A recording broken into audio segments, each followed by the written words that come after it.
Good morning, everyone, and thank you for kind introduction. And thank you, organizers, for giving me the opportunity to present our work here in IHPBA, Kolkata. Greetings from Cambridge. I'm a transplant surgeon. In UK, it's mostly disease donation. We do very few live donor transplants, not in Cambridge, but they are done in Leeds, and I have nothing to disclose. So, conventional organ preservation. What we know about organ preservation is the metabolic rate is halved by each drop in 10 degrees centigrade. And at the temperature like 4 degrees centigrade, where the organ is stored in an ice box, there's only 10% metabolic activity. Now, this is not very clever because even your fish seller, they know that they can delay the decay of the organ by keeping it in ice. So what is the clever thing? The static cold storage usually involves topical cooling, which decreases the metabolic activity, and chemical preservation, which prevents the cellular swelling. But that is good for these type of organs, which is a good young DBD organ, which can sustain cold storage for up to 12 hours, but not for this severely fatty, more than 30% steatotic liver. So the limitations of cold storage are they are harmful for cooling. There's no oxygen during storage. There are accumulation of metabolites during, and these are released during reperfusion, causing IR injury. And obviously, there is limited assessment, especially for DCD organs. Now, organ perfusion is not a new thing. This is a photograph of Alexis Carrel, who got Nobel Prize for vascular anastomosis, but what his main research was tissue cultures. And he with Lindbergh, Charles Lindbergh, who was basically a pilot and is known for a transatlantic flight from New York to Paris, solo flight first. And they joined together to build this perfusion pump. And it was in 1935. And they were on the front cover of the Times as well. And they perfused thyroid, cat thyroid, for 3 weeks. So it's not a new technology, it's more than 100 years. What we use now is this circuit. You can see that there is a pump, there's a centrifugal pump, there's an oxygenator, there's a reservoir, and there's dual inflow, both portal vein and artery, and there is an outflow. There are some continuous perfusions as well. These are the two machines available in UK. We have both of them. Organox is a closed circuit, is a pressure controlled system, and Liver Assist is an open circuit. There's another one popular in USA, which is from the OCS group. Now, indications of NMP can most commonly, in 2/3, is donor indications. So in our institute, all the DCD organs, if we are not doing NRP, we put the organ on machine to assess them, or any DBD organs which are steatotic or have abnormal donor LFTs. Other indication is logistics. When you want prolonged preservation time, like you have ITU or theater unavailability. This was very common during COVID times. So you can put the organ on machine which are certified for up to 24 hours of preservation. Sometimes we get multiple organs offers. We have only one theater, so one liver goes into the recipient, other sits on the machine, or if you get late offers. Other indication is recipient, like if you're in a sicker patient, you want to avoid PRS, post-reperfusion syndrome, then again this machine is helpful. In difficult lengthy surgeries, redo surgeries. So what are the advances and how it helps in? So first is the assessment. Of course, it gives your means for assessment. Outcomes are better, which I'll go through all of them.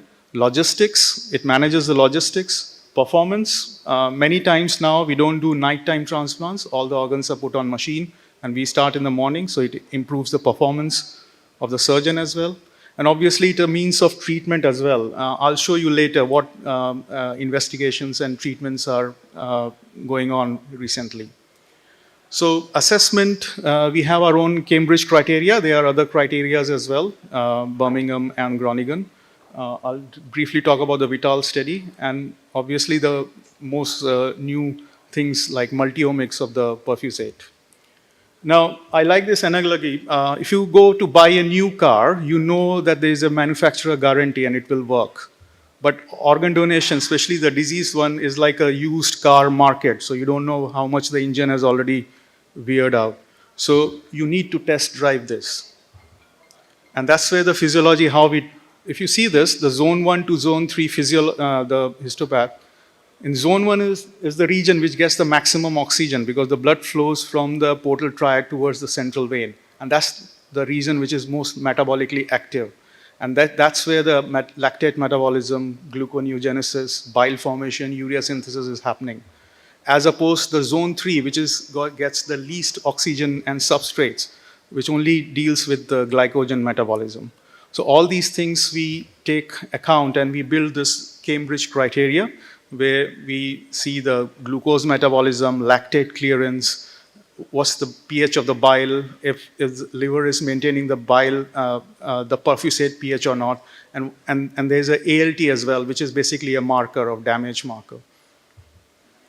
This was a study from Birmingham Group, a single center prospective non-randomized trial where they accepted all the declined livers from all the centers and successfully transplanted around 70% of these livers with 1 year 100% and 86% graft survival. But they did say that these declined livers still had ischemic cholangiopathy. And they subsequently published their long-term results with, say, 5 years, 82% patient survival and 72% graft survival. So with all these markers, we still know which liver is very good. We know which liver is ugly and we won't be transplanting. But as in any clinical medicine, it's a gradient. It's not a binary switch on and off. So there's a lot of in between as well, which we don't know. And that's where these research is coming now. So this is from the Innsbruck group, the multiomics. So they did this gene expression analysis based on RNA bulk sequence. It's a transcriptonic signature analysis of livers on NMP. And they came out this different signatures and gene groups, which can actually predict which liver is viable at 6 hours. Same way, this is from the Groningen group from Netherlands, that they did the bile proteome as well as the transcriptomics from the liver biopsies. And they also said that there are some markers which can actually predict which liver is going to work. And one of them was mucin in the bile. Now, outcomes, we know they are better outcomes. There's a better preservation with lower RI, low incidence of early allograft dysfunction. PNF is very rare, less acute in kidney injury. There's low incidence of ischemic cholangiopathy, and there's a better graft and transplant survival. These are the RCTs in till date. 2 is from US, 1 from UK, which our institute was part of this trial. The one at the bottom is the Italian study, and if you see the age of the donor, 81 is the median age of the donor, Mediterranean diet. So even 81-year-olds can donate, but they were all DBDs. And they showed, this is a meta-analysis showing that the organ utilization favors NMP, as well as the post-reperfusion syndrome was favoring NMP livers as well. Early allograft dysfunction, if you see all the RCTs, it does favor NMP, as well as the non-anesthetic strictures as well. But these livers still suffer a bit of cholangiopathy. I'll show you later. This is from our group, just published in January. The ex situ and in situ normothermic livers, they have less reperfusion injury. So there's less peak lactate after reperfusion. There's less potassium rise, which is feared by the anesthetist. And obviously, if you do the logistic regression, DCD NMP has lower odds of having PRS. So if you see this curve, the green is for NMP, and still they are getting around 20% ischemic cholangiopathy, as opposed to red one, which is NRP. So these livers don't have PNF, but they still have some ischemic cholangiopathy. So what we are doing now is, obviously, as I said, they help in managing logistics and performance. And in Cambridge, till now, we have done around 331 perfusions till date in DCD and DBD, most commonly in DCD. And the utilization for DCD is around 61%. The pink one is the liver used, and the blue is the discarded ones, as compared to around 80% utilization in the DBD livers. Now, the most exciting thing, and there's a lot of work going on, is whether we can treat a liver when it is on the machine. So you can give various drugs, you can do thrombolysis, you can remove the fat, you can do defatting, you can treat infections. Actually, there is a paper which said that you can actually treat TB in liver on machine. So they are using CMV clearance as well. Nanoparticles, cell therapy is the new thing. So you can regulatory T cells and all. Gene therapy is another thing which is happening. So there's a lot of things for the future. I'll just briefly say a few of them. What our group is doing. So I'm part of this team from Professor Watson and Andrew Butler. So what we do is, as I showed, that these livers, DCD, on machines still suffers from cholangiopathy. And the reason why we think is because they develop this thrombus in the arterial peribiliary plexus. And if you see the histopath, you can see the normal, if you do the, on your left is the normal peribiliary glands and epithelium, and on the left you can see there's a stromal necrosis and epithelial denudation.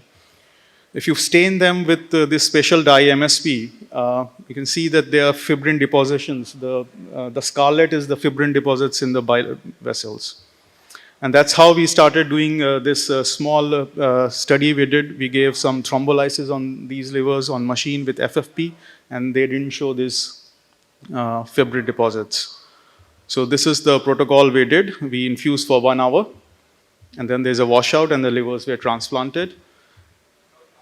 And you see that we did 24 livers, and you see the odds ratio is as similar as NRP, so there's no increased risk.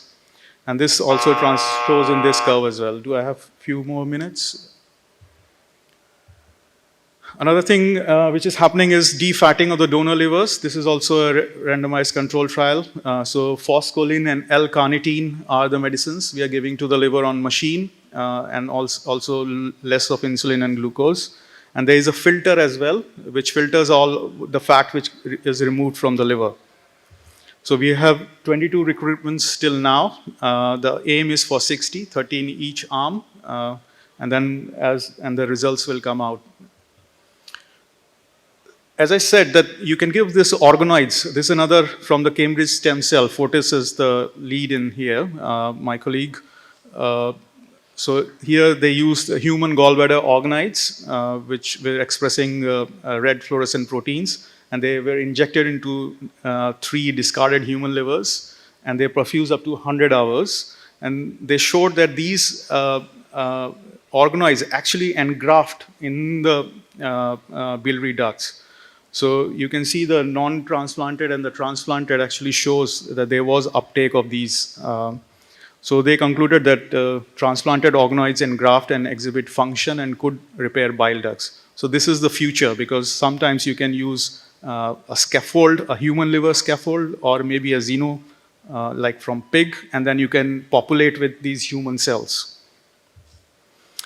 Now, we liver surgeons feel that we are the most clever, but it's not. It's the kidney. So what they are doing is actually the ABUI incompatibility. So what they are doing is they are trying to convert the blood group of the organ itself.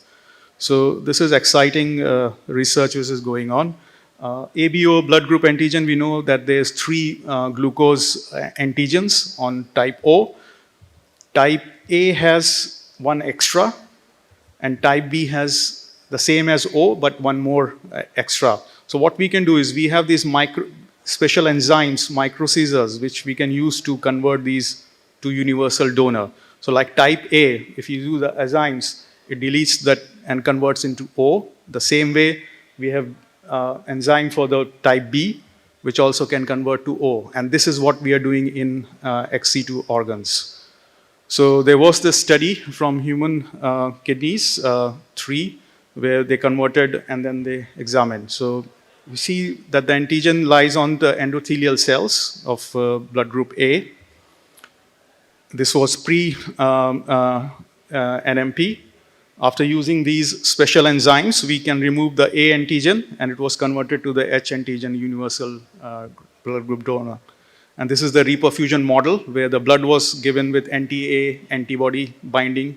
You can see that the controls still binds, but the treated ones couldn't bind because there was no antigen there. And they also don't activate the classical complement pathway. I think this is the future. So in summary, the NMP recreates a physiological environment for up to 24 hours. There's a better utilization of marginal livers with good transplant outcomes. It helps managing operative logistics and difficult recipients. And also, as I showed, I think this is just the tip of the iceberg because there's a lot of research going out, which I'm not supposed to tell here. NMP has immense potential to facilitate XC2 interventions. Areas of future research, as I said, is the long-term outcomes. You have to find out optimal perfusion protocols and parameters, identification of better markers, a lot of work going on in this as well. Cost effectiveness, especially for India. I know it costs around, in UK, the circuit costs 5,000, 5 lakh for a liver, which you don't know whether you're going to use or not. So we have to find a cost effectiveness as well. And XC2 graft repair and intervention, as I already said. Thank you.